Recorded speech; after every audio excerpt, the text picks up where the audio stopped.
billionaire Caspian Vane was taking his fiancée home when he saw something that made his blood turn to ice.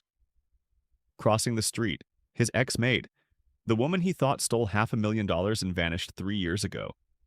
But she wasn't alone. She was pushing a double stroller with twins. Two boys bundled in soft blankets, their tiny faces turned toward the sky. And when one of them shifted, Caspian saw it. Ice blue eyes. His eyes. Had she been pregnant when she disappeared? Why didn't she tell him? Or worse, did someone make her disappear? Before we dive deeper into this story, drop a comment telling us which city you're watching from. Have you ever seen someone from your past at the worst possible moment? Welcome to my channel. Please do well to support by liking and subscribing, and comment where you are watching from. See you at the end of the video. God bless you. Now let me take you back to 60 seconds earlier. The traffic light at 5th Avenue and 57th Street glowed red. Caspian sat in the back of his midnight black Range Rover, one hand resting on the armrest, the other checking his platinum Patek Philippe watch. Beside him, Odette Dumont scrolled through wedding venue photos on her tablet, her manicured nails tapping the screen with the precision of a surgeon. "The Venetian ballroom has better lighting," she said, tilting the screen toward him. "But the chateau in Provence, Caspian, are you listening?" He wasn't. His mind was already at Vane Tower, calculating the merger signatures he'd need before midnight, the investor calls stacked like dominoes waiting to fall. His empire didn't sleep, and neither did he. "The chateau," he said without looking. "Book it." Odette smiled, satisfied. She leaned into him, her Chanel perfume filling the small space between them. "Your father will be pleased. This merger is going to change everything." The light was still red. Outside, Manhattan moved like a living organism. Tourists clutching shopping bags, executives barking into phones, street vendors calling out in a dozen languages.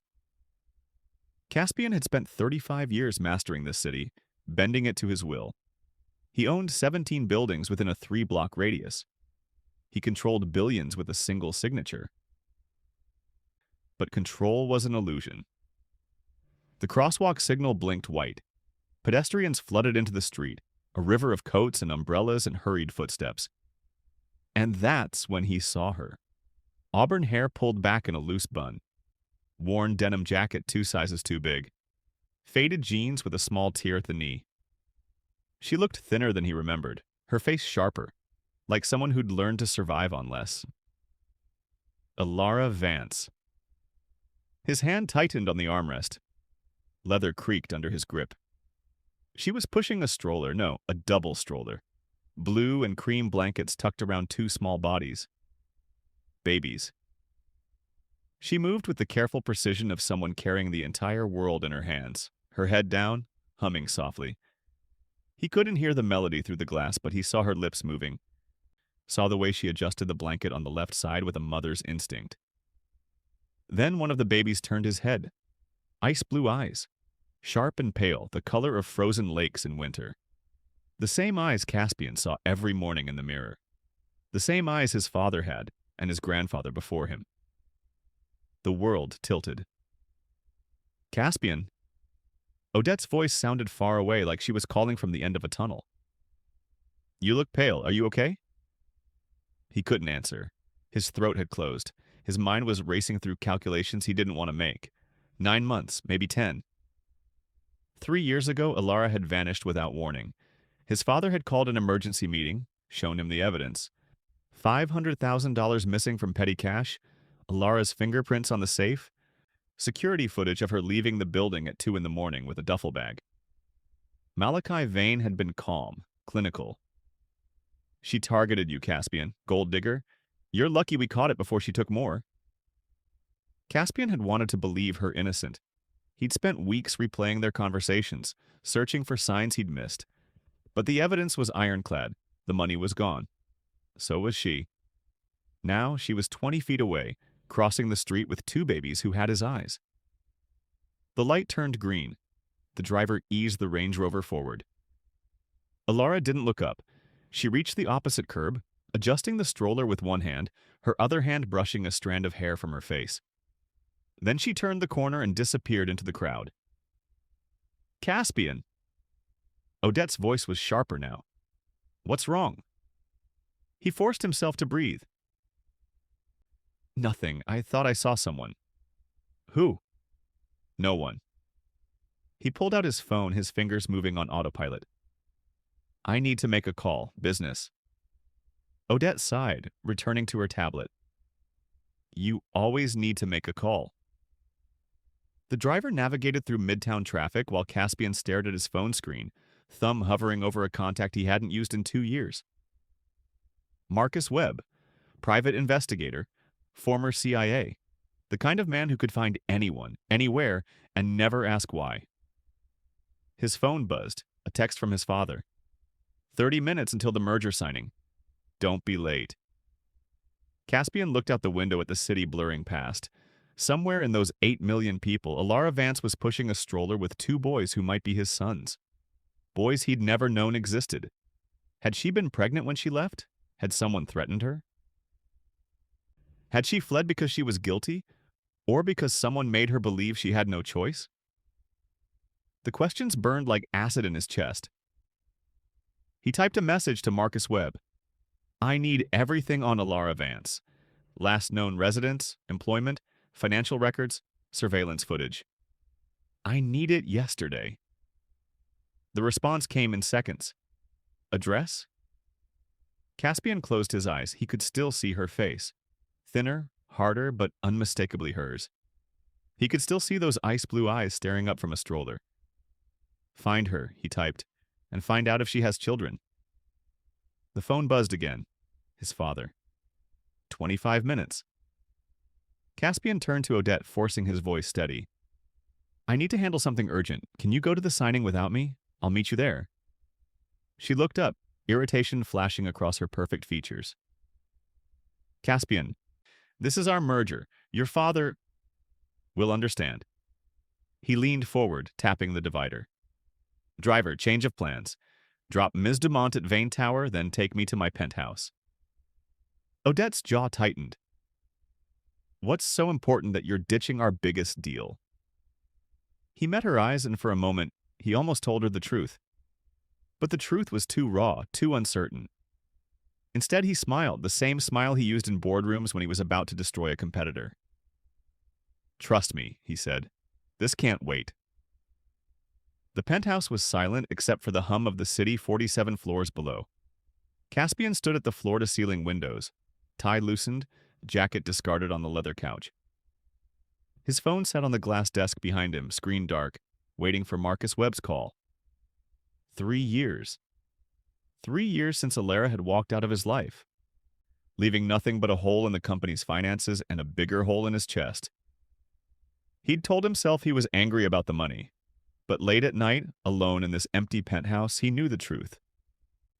The money didn't matter.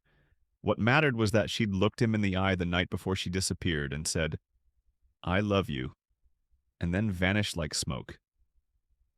His father had been right there with answers. Too right, too fast. Malachi Vane was a lot of things, but sloppy wasn't one of them. He'd presented the evidence like a lawyer delivering a closing argument. Timestamps, fingerprints, bank transfers. Airtight. But now, standing in the dark with Manhattan glittering below him, Caspian let himself ask the question he'd buried for 3 years. What if his father had lied? The phone rang. He crossed the room in 3 strides. Talk to me. Marcus Webb's voice was gravelly, efficient. Alara Vance, age 29, currently residing in Queens, apartment 3C at 118 Maple Street, works double shifts at a diner on Roosevelt Avenue. Also enrolled part-time at community college, nursing program. Children? A pause. Twin boys, age 2.5. Birth certificates list father as unknown. Caspian's knees went weak. He sat down hard in his desk chair. Send me everything. Already sent, but Caspian...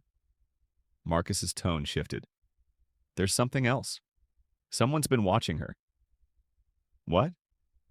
Surveillance, professional grade. I found digital footprints, security camera access, phone records pulled, financial monitoring. Someone's had eyes on her for at least 36 months, maybe longer. The room went cold. Who? Still tracing it, but whoever it is, they're good. This isn't some private eye. This is corporate-level surveillance, high-end equipment, encrypted data channels. Whoever's watching her has serious resources.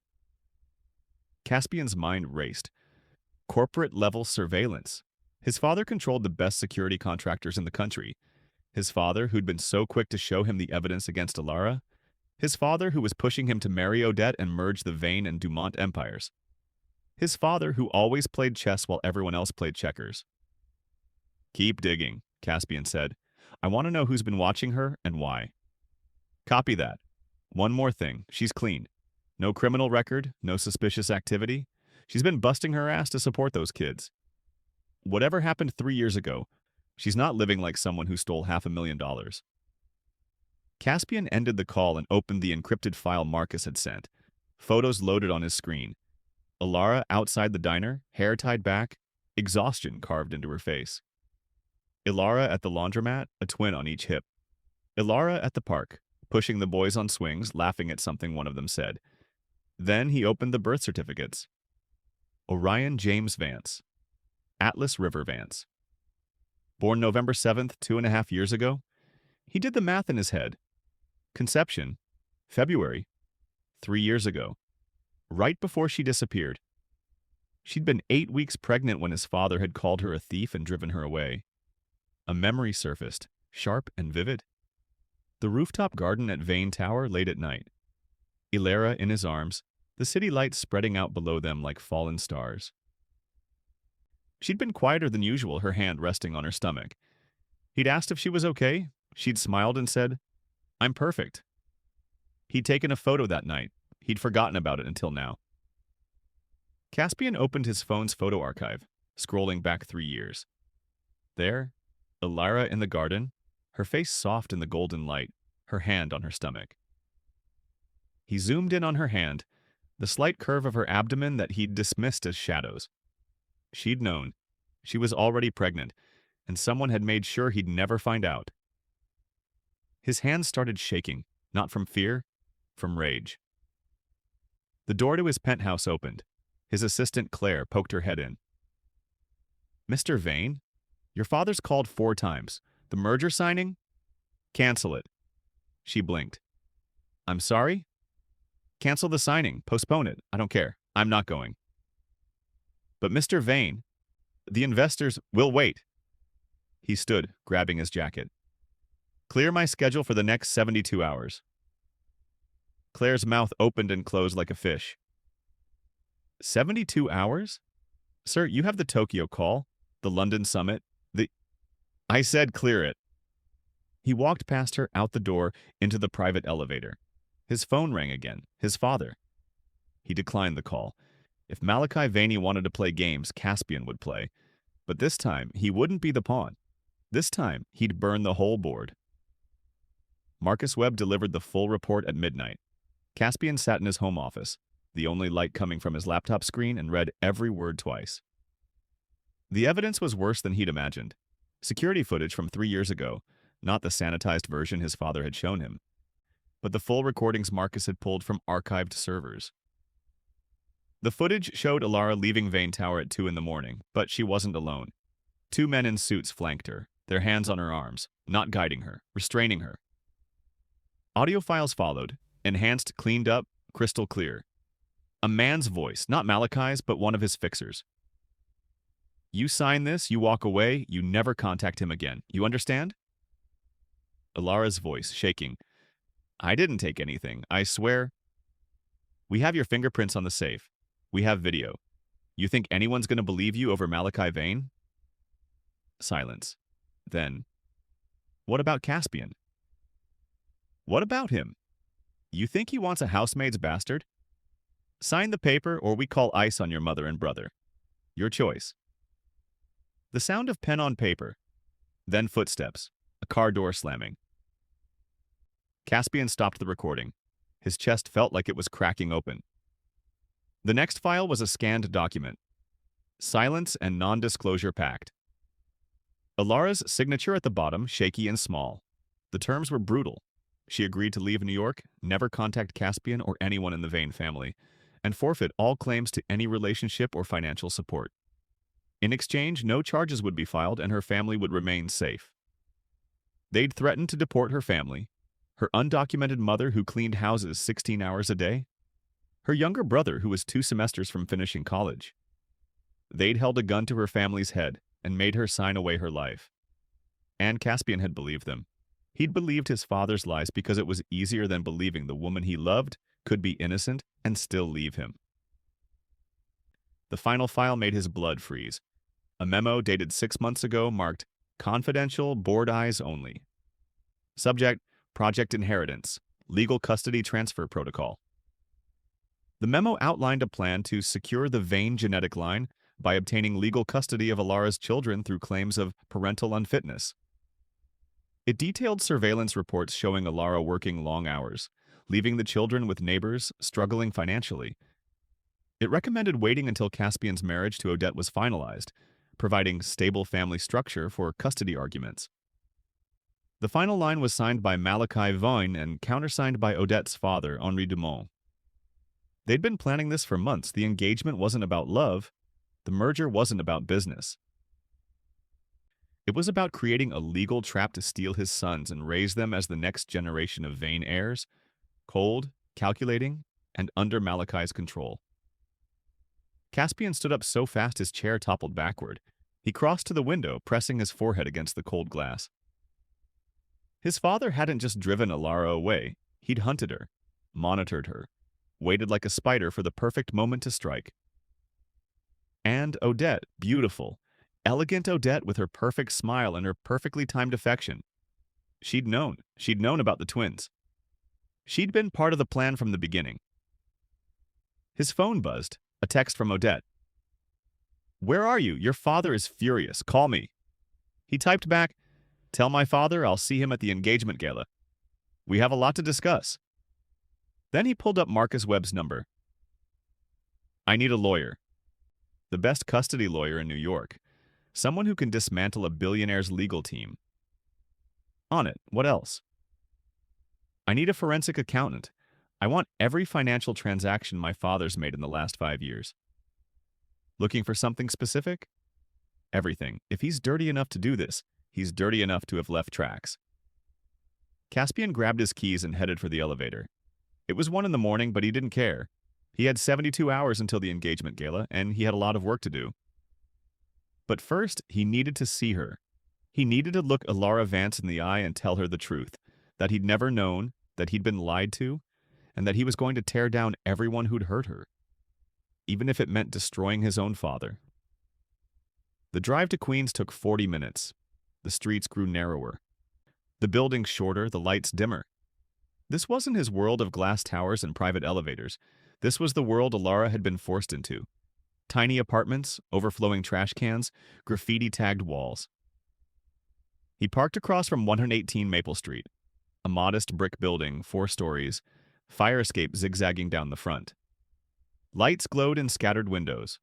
A bodega on the corner was still open, its neon sign flickering. Apartment 3C, 3rd floor. He sat in his car, engine idling, staring up at a window where a faint light glowed. Was she awake? Were the boys sleeping? What would he even say? "I'm sorry" seemed pathetically small for 3 years of hell. His phone rang. Marcus Webb. "Got something you need to hear?" "What?" "Just intercepted a call. Your father's moving up the timeline. They're planning to file emergency custody papers tomorrow morning. Judge is already paid off. If they file, Alara's going to get served with a court order before noon." Caspian's grip tightened on the steering wheel. "Tomorrow?" "Yeah, they know something's up. Someone tipped them off that you've been digging." The timeline just collapsed from 72 hours to 12. He killed the engine and got out of the car.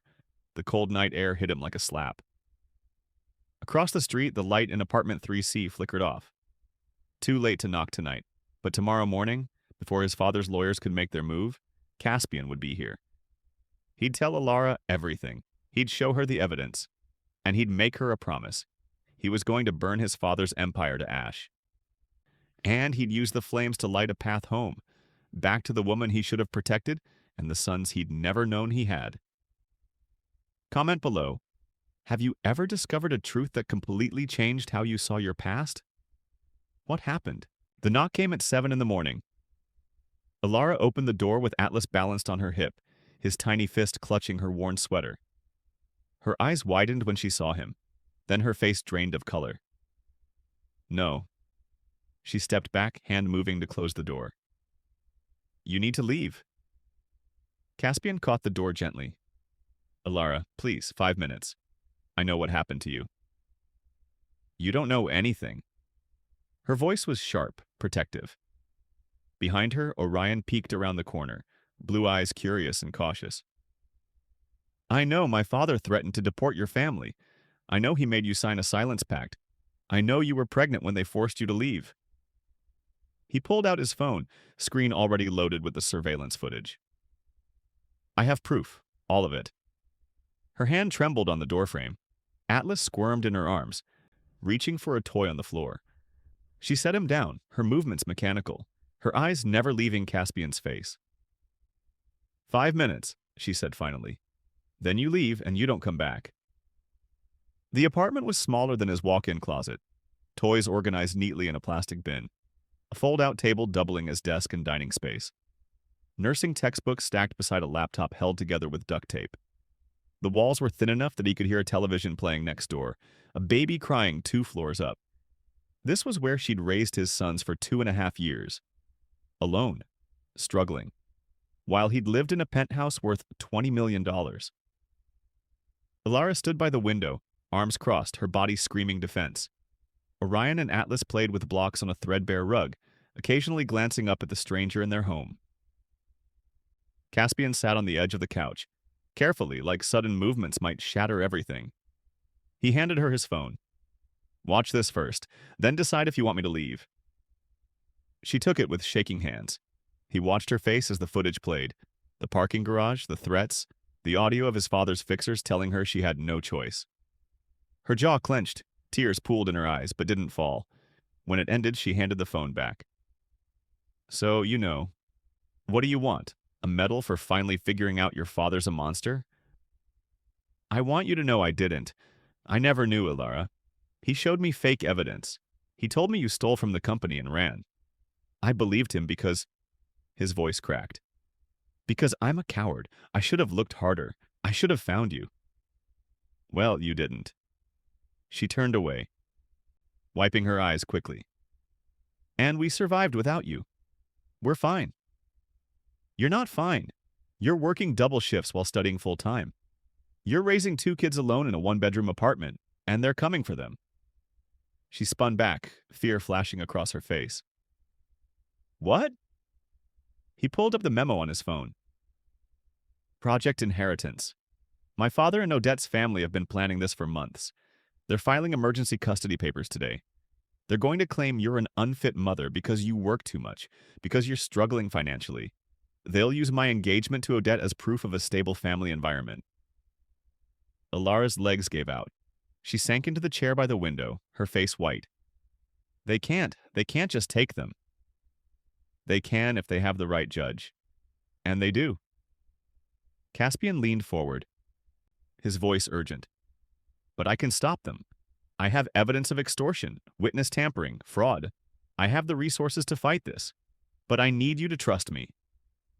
Trust you? Her laugh was bitter. You were supposed to protect me 3 years ago. Instead, your father destroyed my life, and you believed every word he said. You're right, I failed you, but I'm not failing them. He looked at Orion and Atlas, who'd stopped playing to watch the adults with wide, uncertain eyes. Are they mine? Silence stretched between them like a canyon. Then Alara's voice, barely a whisper. Their birthday is November 7th. Do the math. The air left his lungs. He'd known the evidence was overwhelming, but hearing her say it made it real. Those 2 little boys playing with blocks were his sons. He'd missed their births, their first words, their first steps. 2.5 years of their lives stolen. Orion toddled over, tugging on Caspian's pant leg. Up? Caspian froze. The little boy looked up at him with those ice-blue eyes, his eyes waiting patiently. Slowly, carefully, Caspian lifted him. Orion settled against his chest like it was the most natural thing in the world, his small hand grabbing Caspian's shirt. Something inside Caspian broke open. I told the investors about the babies, Caspian said quietly, Orion still in his arms. I'm stepping away from the company. Whatever happens next, I'm choosing them. Alara stared at him like he'd spoken a foreign language. You're stepping away? From billions of dollars? From a prison. Caspian adjusted Orion in his arms. The boy's weight felt right, natural. My father built an empire on lies. I won't be part of it anymore. And what? You think you can just walk in here and play dad? Her voice shook. You don't know them. You don't know what they need. You don't know that Atlas hates loud noises or that Orion only sleeps if you hum the same song 3 times. Then teach me. He met her eyes. I know I don't deserve a second chance. But they deserve a father. Let me try. Atlas crawled over, pulling himself up on Caspian's leg. Dada! The word hit him like lightning. Alara's face crumpled. He doesn't understand, she said quickly. He calls every man. It's okay. Caspian knelt carefully, keeping Orion steady, and Atlas climbed into his other arm. 2 little boys, mirror images, both looking at him like he held answers he didn't have. Alara watched them, her walls visibly cracking. Then she crossed to her bedroom and returned with a lockbox, hands shaking as she unlocked it. Inside, a burner phone and a stack of photographs. For the first 6 months after I signed that paper, someone followed me everywhere. She spread the photos on the table. Same black sedan in different locations. Outside the hospital where she'd given birth, parked across from her first apartment, outside the diner. I documented everything. Then 2 months before the boys were born, I got this. She turned on the burner phone. A single text glowed. We know where your mother works. Keep quiet or she disappears. Caspian's vision went red. He's been watching you for 3 years. Planning this since before they were born. I knew someone was watching. I could feel it. She looked at him, exhausted. Your father didn't just want me gone. He wanted me controlled, waiting for the perfect moment to take them. He's not taking anything. Caspian stood, both boys still clinging to him. I have 72 hours until the engagement gala. That's when they'll make their move public. But I'm going to destroy them first. The merger, the company, everything. You'd really do that? I'd burn the whole world down to keep them safe. He looked at his sons. I don't know how to be a father. I don't know how to do any of this, but I'll learn. If you let me. Alara was quiet for a long moment. What if you wake up tomorrow and regret this? What if you miss the power? I've had power, Alara. It's cold. It's empty.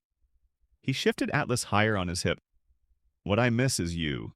What I miss is the man I was when I was with you, before my father twisted everything. She wiped her eyes. I can't promise I'll forgive you.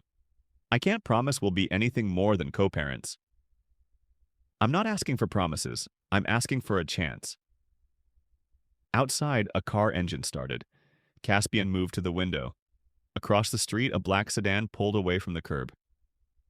They're still watching, he said quietly. Alara joined him at the window. What do we do? We fight back. He turned to her. Pack a bag. You and the boys are coming with me. Somewhere safe. Somewhere my father can't reach you. Where? Connecticut. A house no one knows about. You'll stay there until this is over. He saw her stiffen and added quickly, not as charity, as what I should have been doing for 3 years. Let me protect you. She looked at her sons in his arms, then at the window where she'd spent countless nights watching for threats. Finally, she nodded. Okay, but I'm not doing this because I trust you. I'm doing it because I trust you more than I trust them. That's enough, Caspian said. For now, that's enough. What would you do in Alara's position? Trust the man who failed you, or face the monster alone? Comment below. The Plaza Ballroom glittered like a jewel box. 500 guests in designer gowns and tailored tuxedos. Manhattan's elite gathering for what they believed would be the social event of the season.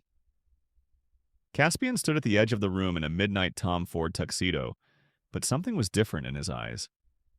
The cold calculation had been replaced by quiet fury. Odette floated through the crowd in ivory Valentino, playing the perfect bride. She saw him and smiled, gliding over with champagne. "There you are. I was beginning to think you'd stand me up." He didn't take the glass. "Where's my father?" Her smile faltered. "Working the room." "Caspian, are you okay? You've been distant. How long have you known about Alara? About my sons?" The mask slipped. Just for a second, but he saw it. Calculation replacing warmth.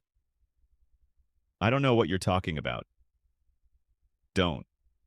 His voice was dangerous. "I know about Project Inheritance. I know you and your father have been working with Malachi for months. This engagement was never about love." Her face hardened. "You're being paranoid." He showed her the memo with her father's signature. "Looks pretty clear to me." She glanced at the screen, irritation flashing. "So what? Those children are vain heirs. They deserve resources, education, opportunities that Maid could never provide." "That Maid has a name. And she's a better mother than you'll ever be." Odette's laugh was sharp. "Please, she's working double shifts at a diner. The boys spend half their time with neighbors. We would give them everything." "You would give them nothing." He leaned closer. "You would raise them to be cold and empty. Just like you." Her eyes flashed. "Be careful, Caspian. You're about to make a very big mistake." "The mistake was trusting you." He stepped back. "But I'm done making mistakes." He walked to the stage, taking the microphone. 500 faces stared at him. "Good evening," he said, voice steady. "I apologize for the change in programming. You came expecting an engagement announcement. Instead, you're getting the truth." He clicked a remote. The giant screens behind him flickered to life. Surveillance footage of his father's fixers threatening Alara in the parking garage. Audio of the threats. Bank records showing money laundering through Dumont Shipping. The Project Inheritance memo. The room went silent except for the damning evidence playing on loop. "That's my father, Malachi Vane, orchestrating extortion and witness tampering. That's evidence of fraud and conspiracy, and those are plans to steal my children using fabricated claims." The murmurs grew louder. Cameras flashed. Investors backed toward exits. Malachi stormed onto the stage. "This is a lie. He's been manipulated."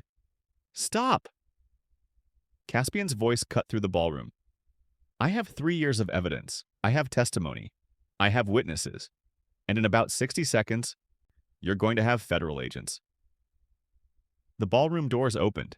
FBI agents in dark suits entered, flanked by NYPD officers. The room erupted. Guests pushed toward exits. Reporters shouted questions. Malachi's face twisted with rage. "You destroyed the company. The merger, everything we built, it's gone. You have nothing." Caspian leaned close enough that only his father could hear. "I shorted Vane Industries stock 3 hours ago. Made a fortune watching your empire collapse. I used that money to pay off Alara's family debts and secured their citizenship." He smiled coldly. "And your board? They just watched you confess to federal crimes on a live stream." Malachi's face went gray. "You live streamed this?" "Every second. Millions of views already." Caspian stepped back as agents approached. "You taught me chess, father. You just forgot that sometimes the best move is to flip the board." An agent took Malachi's arm. "Malachi Vane, you're under arrest for extortion, witness tampering, money laundering, and conspiracy."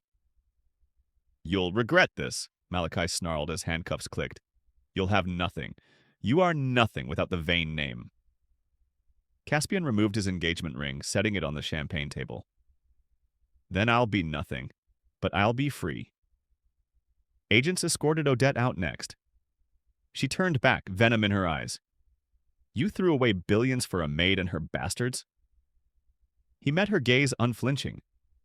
They're not bastards. They're my sons. And they're worth more than every dollar I've ever made. Caspian stood alone at the center of the storm, watching his father being led away. His phone buzzed.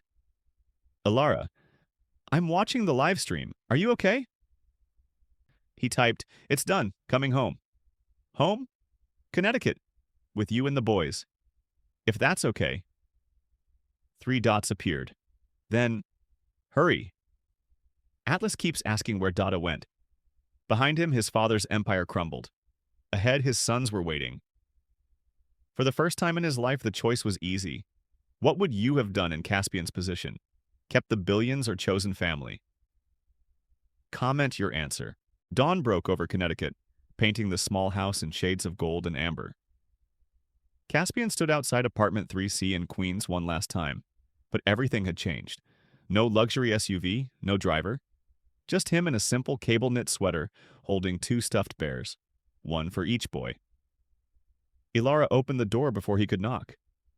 She'd seen the news, everyone had. The livestream had hit 10 million views overnight. Malachi Vane's arrest was on every channel, every website, every social media feed. You really did it, she said quietly. You destroyed him. I destroyed the lie. He handed her an envelope. The original silence pact, legally nullified, and documents showing I've stepped down as CEO. I transferred majority holdings to a charitable trust.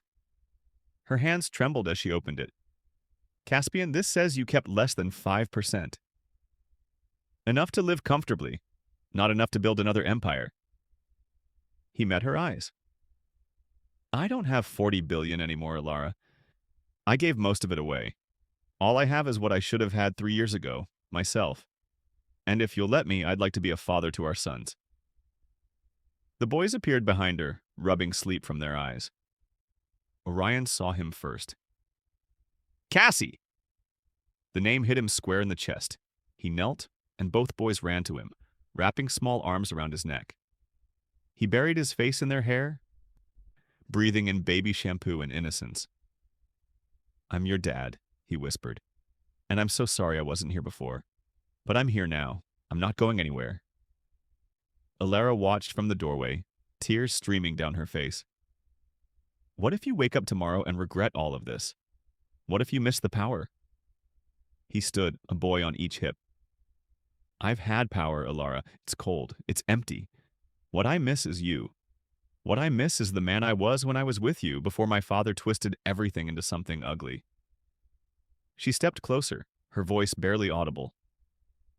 I can't promise I'll forgive you. I can't promise we'll be anything more than co-parents raising these boys together. I'm not asking for promises. He shifted Atlas higher.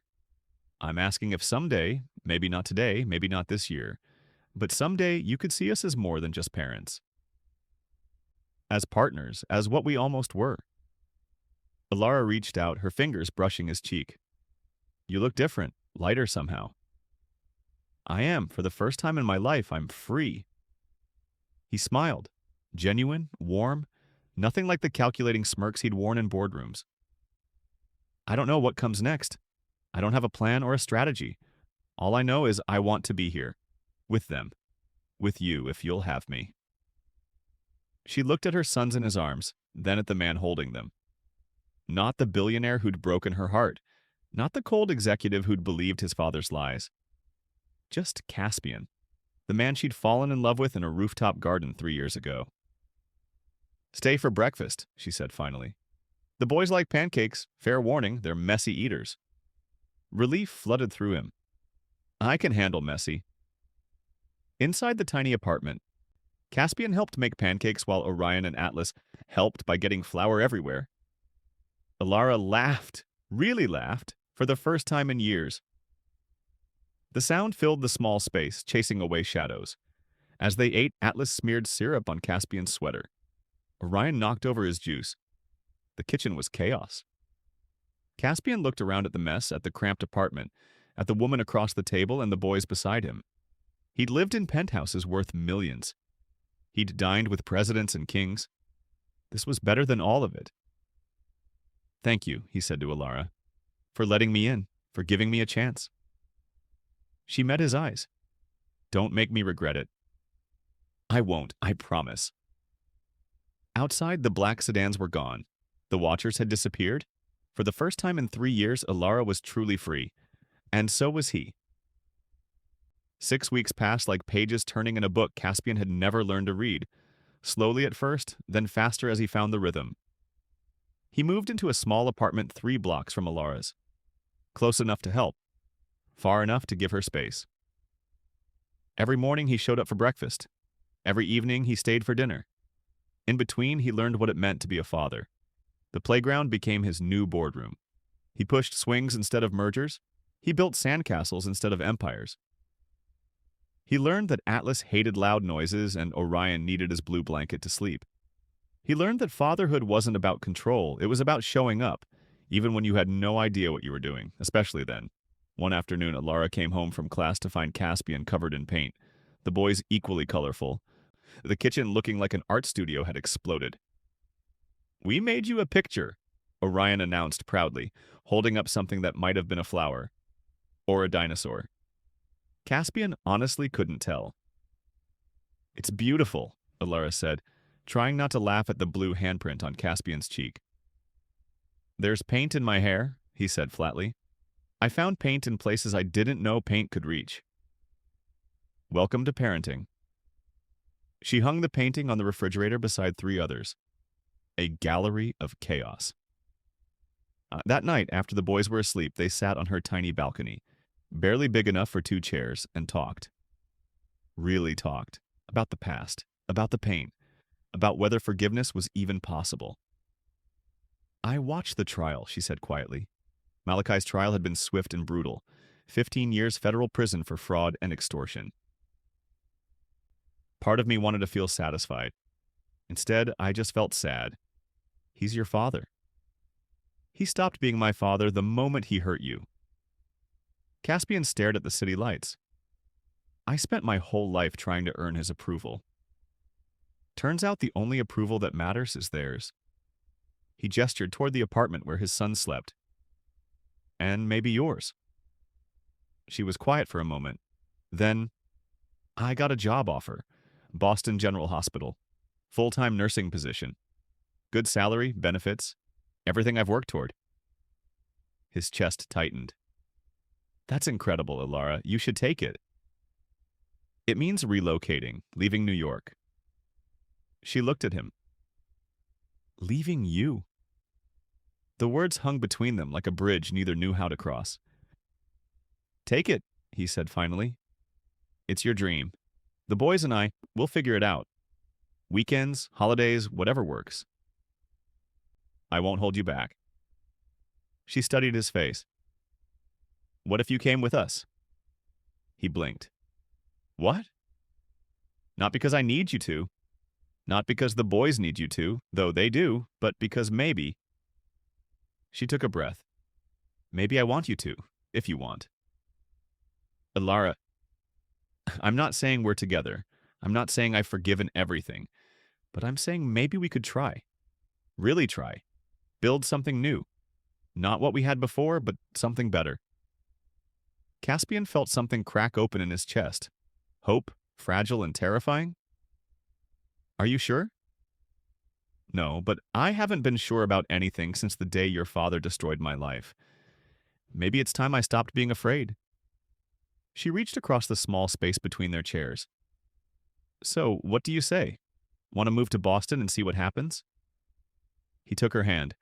Her fingers were warm, strong, steady. Yes, he said. God, yes. 2 months later, they stood in front of a modest Boston brownstone.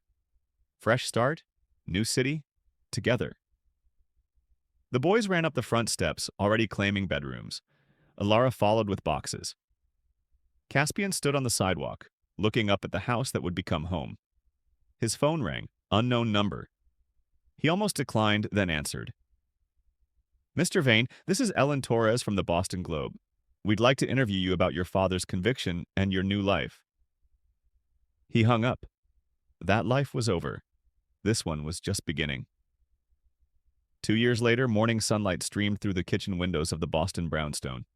Caspian stood at the stove in reading glasses and a paint-stained shirt, flipping pancakes while Orion and Atlas, now 4.5, argued over who got the dinosaur plate. "We'll use 2 dinosaur plates," he said, solving the crisis with the wisdom of a man who'd negotiated billion-dollar deals and learned that toddler diplomacy was infinitely harder. Alara appeared in scrubs, coffee mug in hand, hair pulled back for her shift at Boston General. She'd been a nurse for 18 months now. She glowed with the kind of satisfaction that came from work that mattered. "You have paint in your beard," she said, kissing his cheek. "Art project, don't ask." He plated pancakes shaped like lopsided animals. "I'm taking the boys to the park after breakfast. Then we're meeting your mom for lunch." "She's making tamales. Fair warning, she'll try to feed you until you burst." "I love your mom's tamales." "You love any food you don't have to cook." He grinned. Also true. This was their life now. Messy, ordinary, perfect. The doorbell rang. Caspian opened it to find a courier with a certified letter. His stomach dropped, old instincts dying hard, but it was just documentation from his lawyer. The final dissolution of Vane Industries. His father's empire, carved up and sold for parts. The proceeds had gone to victims of corporate fraud. He tossed the envelope in recycling without opening it. That world didn't matter anymore. "Daddy, come on!" Atlas tugged his hand. "Park!" At the park, Caspian pushed swings and built sandcastles and chased his sons until they collapsed in giggles.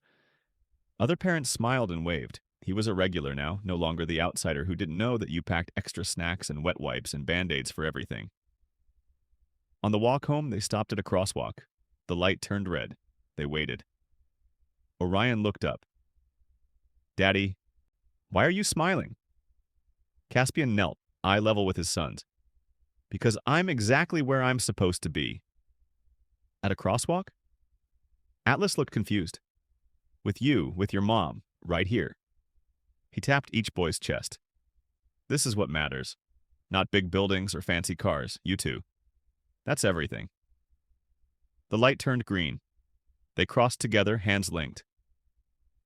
That night, after the boys were asleep, Caspian found Alara on the back porch. She was staring at the small yard where wildflowers grew untamed, and a swing set stood waiting for tomorrow's adventures. He sat beside her, close enough that their shoulders touched. "Long shift?" "Good shift.